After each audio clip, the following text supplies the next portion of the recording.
Modern Vietnam is famous for its fast-paced development, a peaceful yet dynamic lifestyle. However, these weren't made available without sacrifices. In over 2,000 years of Vietnam's history, there were many times when the Vietnamese people had to take up arms to defend their country against invaders. And as a result, a wide variety of martial arts can be found here. Some of them were locally invented. Some came from other countries and have been adapted to better suit the Vietnamese people.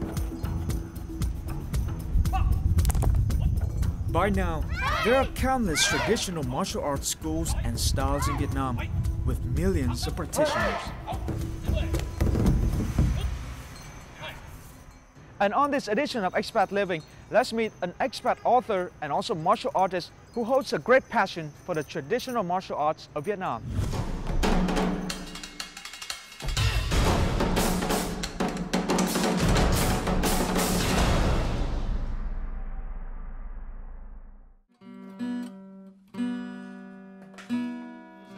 Augustus John Roe, often called Gus, hails from Brighton, UK. He first came to Vietnam in 2010 and has been living here ever since. My name's Gus Roe. I'm from England. I've been living in Vietnam for about 7 years.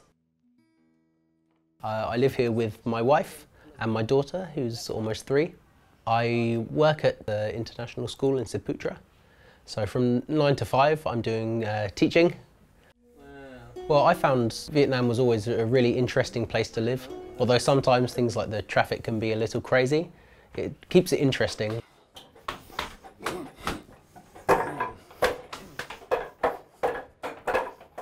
Martial arts has been such a big part of my life. It's really shaped who I am as a person and kind of the influence I've had on other people too. This is a wooden dummy. We use this in traditional martial arts, often instead or alongside things like punch bags, because it helps to condition your arms when you're hitting like this, helps to condition your legs, and it simulates a person attacking you, either punching to the midsection, hitting low, hitting high. Martial arts started as a childhood hobby and eventually evolved into a lifestyle and also passion for Gus. I first started training martial arts when I was really young. I studied judo and subakdo, which is a Korean martial art. Then when I was older, I went on to study taekwondo, Wing Chun and some other styles of Chinese kung fu. Basically, I've got 3 brothers, so we would always fight a lot. We all enjoyed things like wrestling and stuff, so martial arts was just kind of a natural fit. Also, when I was younger, the kind of discipline and things that came with it was really helpful for me. And so it was fulfilling both in terms of having some, doing some good exercise, learning some useful techniques. Martial arts helped Gus overcome the initial culture shock of moving to another country. First moving to Vietnam, I found things really stressful, especially things like driving. And so doing some martial arts that had a focus on being peaceful, being calm, being patient through things like Qigong and meditation practice has kind of worked its way into my everyday life. Also some of the aspects of the physical training, like working hard, pushing yourself, giving yourself drive and dedication has also helped me greatly. Martial arts also helped him learn more about the country's history and culture, as well as connect with people who share the same passion. When I first came to Vietnam, the only thing I knew about the country was about the wartime with America. And so it helped me get a much deeper understanding of the culture and the people. It also helped me bond with people as well. So traveling around the country and meeting different people, even, you know, we can speak a totally different language and have absolutely nothing in common, but we're students following the same philosophy, so it's something we can always bond on.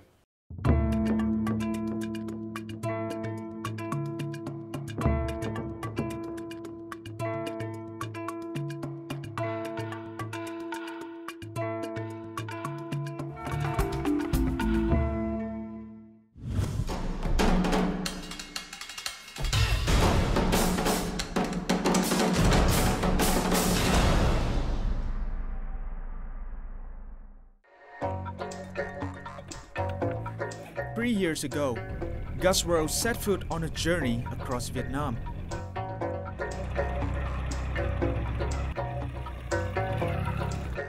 A journey he didn't expect would greatly change his perspective on martial arts.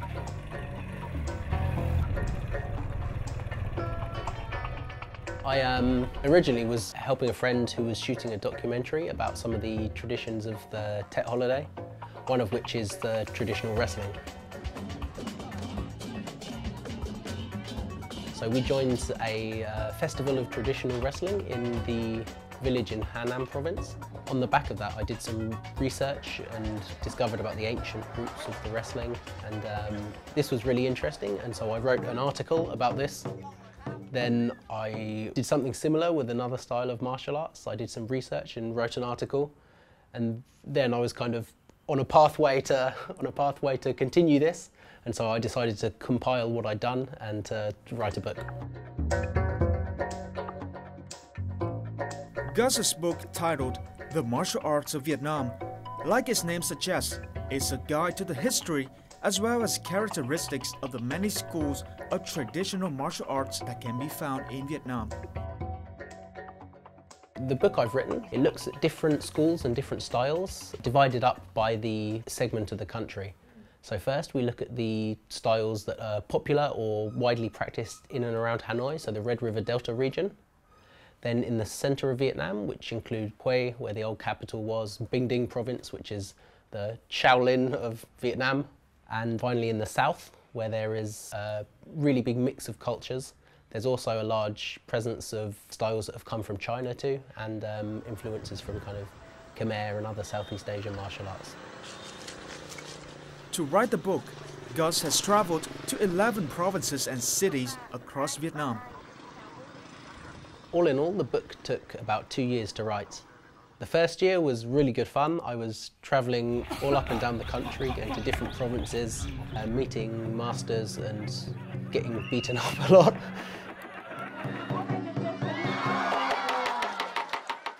The second year was a lot of editing, proofreading. Not quite as fun, but they're both kind of rewarding parts of the process.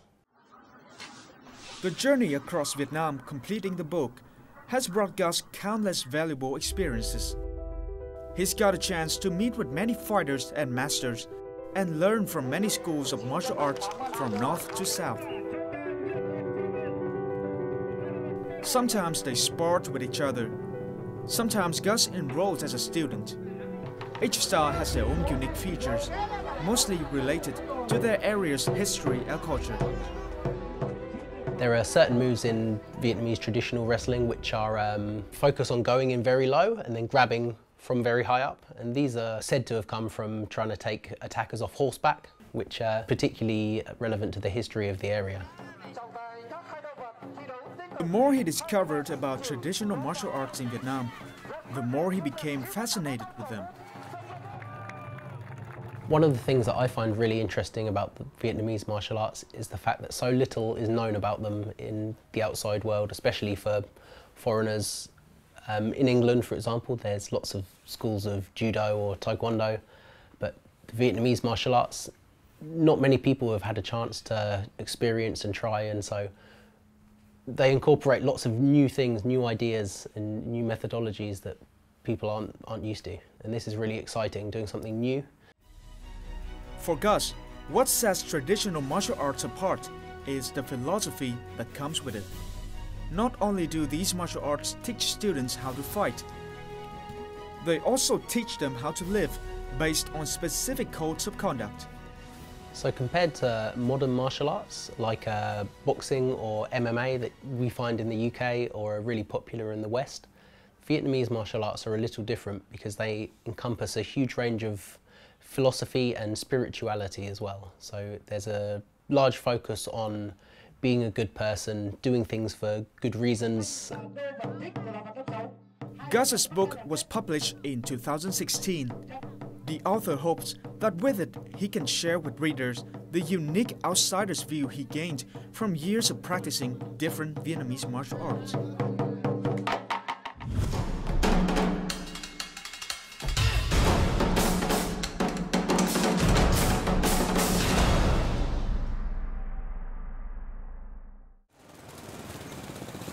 Hanoi is the gathering place of many different martial arts schools, especially traditional Vietnamese ones. To find out more about these styles, Gus is taking me to see them in person. The first school we're visiting lies in a small alley of Gozay Street.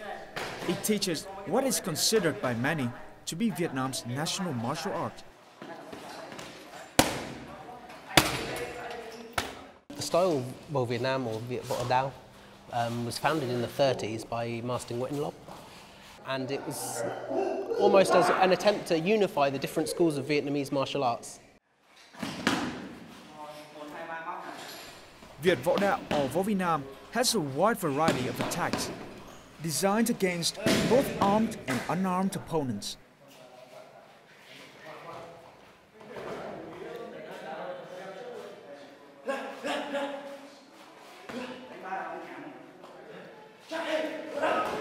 Thời điểm mà phát triển cái môn này là lúc đấy chúng ta đang bị đổ hộ, đang chiến tranh. Nên là lúc đấy cố sư Nguyễn Lộc là muốn tìm ra một môn võ nào đó phù hợp với thể thao người Việt Nam, nhanh lẹ để có thể tự vệ, bảo vệ bản thân cũng như là bảo vệ những người xung quanh. Vô Việt Nam incorporates moves from traditional Vietnamese martial arts, traditional wrestling, along with elements from foreign martial arts. Vô Việt Nam is now widely recognized by the martial arts community as a fighting style that is uniquely Vietnam. One of the key principles of Vô Việt Nam is the spirit you do it with. It's a really patriotic martial art. It's founded to kind of unify the different styles in Vietnam. And so patriotism is a key principle. So there's elements of the traditional Vietnamese martial arts and kind of kung fu style soft movements. There's also elements of karate, taekwondo, and other external influences. And there's also moves from traditional Vietnamese wrestling and other martial arts combined in there as well. Vô Việt Nam is one of the few Vietnamese martial arts that is a well-rounded and complete system, including both stand-up fighting to grappling and groundwork, an early version of MMA or mixed martial arts. Vô Việt Nam emphasizes the balance between yin and yang, hard and soft. Trong đòn thế của Vô Việt Nam ấy thì là dùng cái nguyên lý cương nhu khối triển, lấy cái biểu tượng cây tre. Cây tre như bạn biết rồi thì là thân nó mềm dẻo, cho nên là khi bị gió quăng cuột thì nó uốn lượn, nó ngả nghiêng theo chiều gió, nhưng sau hết gió nó lại bật lên. Chúng ta có cả cương cả nhu hòa lẫn vào với nhau ở trong cái đòn thế để cho làm sao nó hiệu quả nhất. Khi chúng ta bị tấn công này, chúng ta ra đòn thì đó là cương. Còn nhu là gì? Chúng ta có thể lựa theo cái đà người ta để bắt vật quăng quật, đó là cái nguyên lý cương nhu khối triển.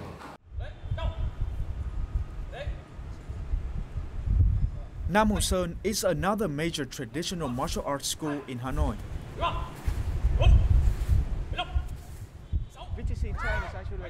It is based in Quần Ngựa Stadium of Ba Đình District.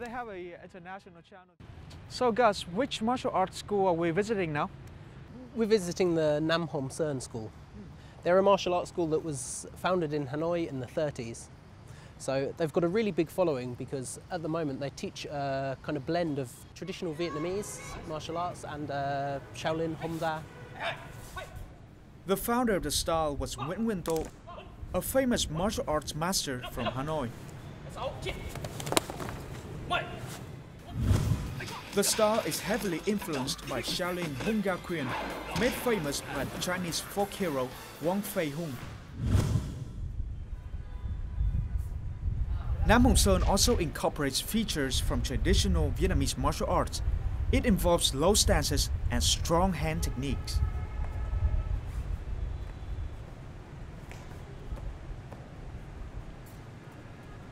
Nam Hồng Sơn thì là môn võ kết hợp giữa võ của Trung Hoa là Thiếu Lâm Hồng Gia và võ của Việt Nam do cụ Nguyễn Nguyên Tộ sáng lập lên. Thì khi mà chúng ta kết hợp giữa hai cái dòng võ này thì cụ đã biến tấu một chút để cho cái võ nó hợp với cả thể chất của người Việt. Đấy, các đòn thế thì lược bớt những cái đòn mà hoa mỹ và để lại những cái đòn mà thực dụng và phù hợp với cả thể trạng của người Việt Nam. Nam Hồng Sơn thì không thiên về các đòn đá cao mà thường là thiên về các đòn đá tầm trung và tầm thấp. Các đòn đánh là chủ yếu là nhắm vào các cái điểm hiểm trên cơ thể người. Nam Hồng Sơn thì chú trọng tập nhiều hơn về những cái thế tấn, đấy, về cái sự thăng bằng, giữ thăng bằng ở trên mặt đất. Các đòn tập thì không bay lượn nhiều mà chủ yếu là các đòn đánh thăng bằng ở trên mặt đất. Nam Hung Sơn attracts many students as it makes it possible for them to fend off bigger and stronger opponents. I like the way that they keep a lot of the traditional values and still make it accessible, especially for youngsters and young women. They do a lot of striking in pressure points, so I think it's really useful, especially for young women, to have the self-defense skills to really protect themselves should they need to. Nam Sơn thì có cái đòn đá này là khi mà mình sử dụng là để chặn cái đòn đối phương trước, đấy, sau đó phản công lại đối phương ngay. Thì đòn đá không thường khi mà bị đá thì đối phương sẽ rút đầu gối lên đá mình, thì mình sẽ phải phán đoán động tác đối phương một chút, đấy, sau đó mình phản công lại ngay. Bây giờ ví dụ như là bây giờ Gus đá lên cho mình thì mình sẽ chặn lại đòn này, chặn này, rồi co chân, đạp vào.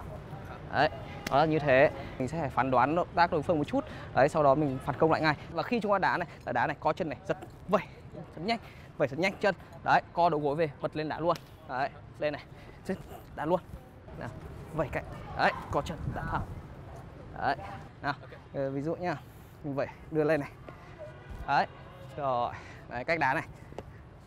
Rồi, và phần chặn là mình cố gắng chặn vào cái phần này, tại cái phần này là cái phần mà dễ chặn nhất, đấy, co chân này, đấy, rồi.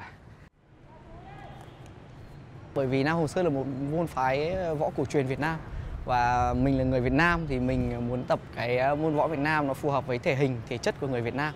Nó đòi hỏi sự khéo léo, dẻo dai chứ nó không chuyên về một sức mạnh hay một cái gì đấy như môn võ khác mà thể hình mình vốn đã nhỏ bé rồi.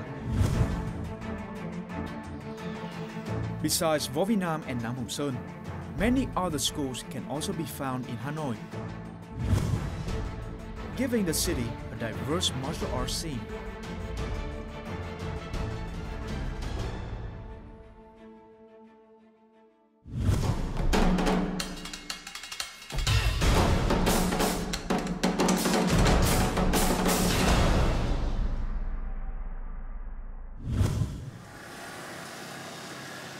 Gus is a practitioner of Bửu Sơn Phật Môn Quyền, or Dharma Mountain Martial Yoga.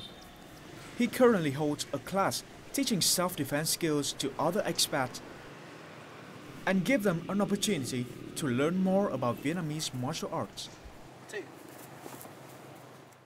Well, Gus is very active within the community about providing martial arts opportunities, open exchanges of different practitioners of martial arts to get together, share techniques, learn from one another, and just basically share in the community that is martial arts mentality. He was the first person I met who really actively practiced any Vietnamese martial arts. I've certainly learned a few tricks, a few tips, a few ways to improve my technique from Vietnamese martial arts, and specifically from him. Gus hopes that his students will not only learn self-defense through his class, but also the philosophies underlying Vietnamese traditional martial arts. From March last year, I've been going at least once a week, and I've seen myself improving and learning fantastic martial arts that hardly anyone studies now, so I'm very lucky. More than just fighting and violence, martial arts are a way of life, of training your body and mind, of finding the peace within, and a passion that you will never be tired of. Hopefully, Gus Roe's story and his passion with Vietnamese traditional martial arts has given you a bit more insight into the martial arts scene here. And now, as usual, let's move on to our next segment, Time Out.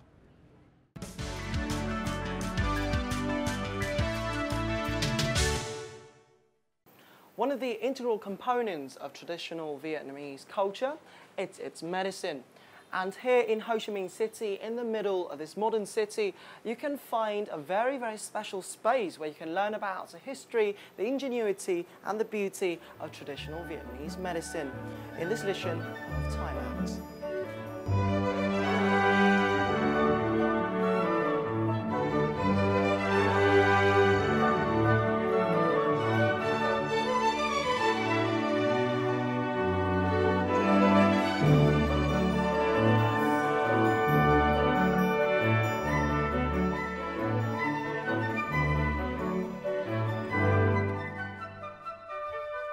Our journey will not begin on the first floor, but the fourth floor. Why is this? Because traditional Vietnamese culture is all about worshipping and honoring the ancestors. And this is where we have the altar of the ancestors, the traditional Vietnamese medicine, and learn about their history too. These are the statues of Tình and Ông. The altar is located on the top level to symbolize the highest order of importance in the history of Vietnamese medicine.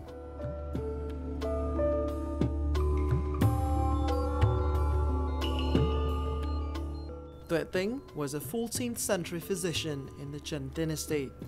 Ông was an 18th century physician under Trịnh lords. However, they were only two among 100 royal physicians and Vietnamese traditional medicine authors from the 13th to the early 20th century. The room next door features handcrafted pictures of 15 most outstanding physicians of traditional Vietnamese medicine.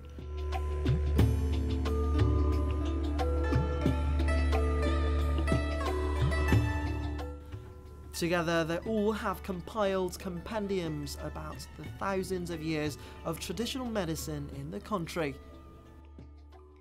So what you can see right here is an archive of traditional Vietnamese medicine. What's special about them is they're written in the traditional Vietnamese language of Hannom, and they contain the secrets and the ingredients and the recipes of traditional Vietnamese medicine.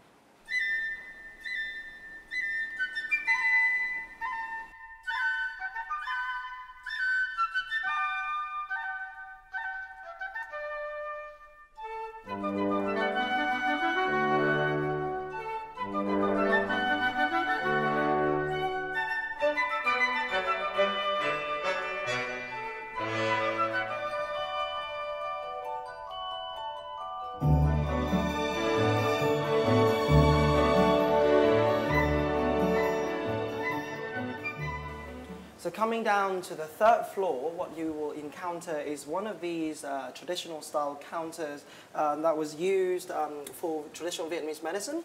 Not only can you find traditional herbs used for Vietnamese medicine like this, you may also find some cool tools and equipment used by the traditional Vietnamese doctors.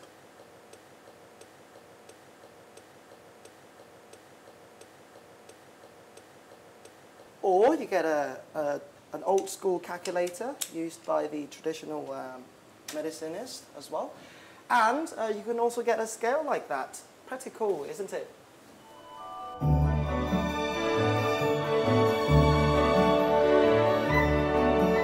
The museum's second floor is home to a collection of 300 herbs used in Oriental medicine.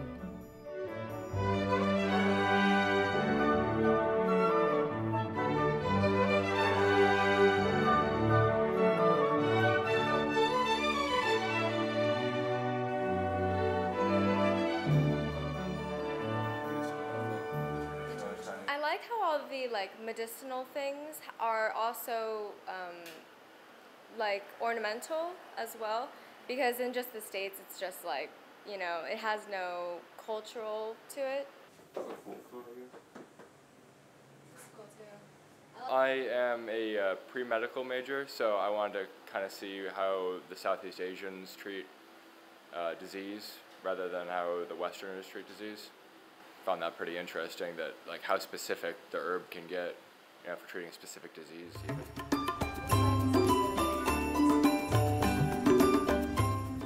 For as little as $2.50, visitors get to behold nearly 3,000 items relevant to traditional Vietnamese medicine dating back to the Stone Age. So you've seen the uniqueness and intricacy of traditional Vietnamese medicine in this episode of Time Out. Fortunately, the art is still preserved in books and in modern day traditional Vietnamese medicine like these. So why don't you come over and take a look yourselves and maybe buy some of them to show some support. Thanks for watching this edition of Time Out. Goodbye for now and until next time. And that's it for this edition of Expat Living. If you like what you've seen so far, please log on to our website at vtv4.vn or YouTube channel at youtube.com/vtv4go. Thank you very much and see you next time.